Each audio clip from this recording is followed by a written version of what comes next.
எத்தனை கோடி இன்பம் வைத்தாய் எங்கள் இறைவா இறைவா. இன்றைக்கி பாருங்கள், காலையில் சும்மா நடந்து போனேன்.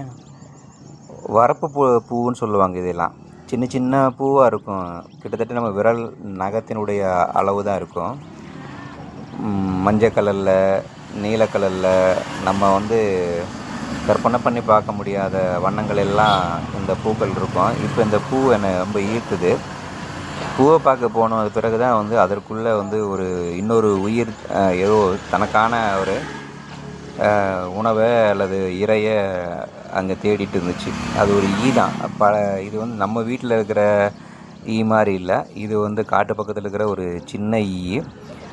அது பாருங்கள், அந்த சின்ன பூவு, அதில் என்ன மகரந்தம் இருக்குதுன்னு தெரியல, அதில் என்ன தேன் எவ்வளோ இருக்குங்கிறது தெரியல.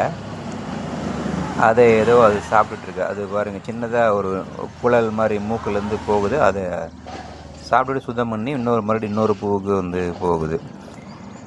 இதெல்லாம் நம்ம நடைமுறையில் 24 மணி நேரத்தில் எத்தனை நொடிகள் தினசரி நம்ம பார்க்குறதுக்கான ஒரு வாய்ப்பு கிடைக்குங்கிறது தெரியல. நம்மளால் கேட்க முடியாத ஒலியை, ஓசையை நம்மளால் அது மீ ஒலின்னு சொல்லுவாங்க. அதுபோல் இதெல்லாம் உயிர்களில் மீ உயிர்கள் அல்லது மீ இயற்கையினுடைய அதிசயங்கள் தான். நம்ம ஒரு மேக்ரோவான ஒரு பார்வையில் இதெல்லாம் நம்ம பார்க்க மாட்டோம், கடந்து போயிடுவோம்.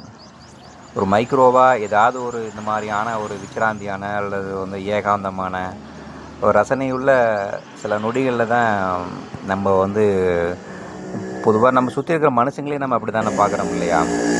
அன்றாடம் நம்மளுடைய தினசரி கவலைகள், பிரச்சனைகள், போராட்டங்கள், சண்டை, சச்சரவு, ஏமாற்றம், தோல்வி, வைராக்கியம், லட்சியம், என்னென்னவோ நம்ம நம்மளுடைய வாழ்க்கைக்கு சாரத்தை கொடுக்கறதுக்காக, பொருளை கொடுப்பதற்காக, அர்த்தத்தை கொடுப்பதற்காக நம்ம இந்த மாதிரியான ரசனைக்குரிய விஷயங்களை நம்ம இழந்து போயிடுறோம்.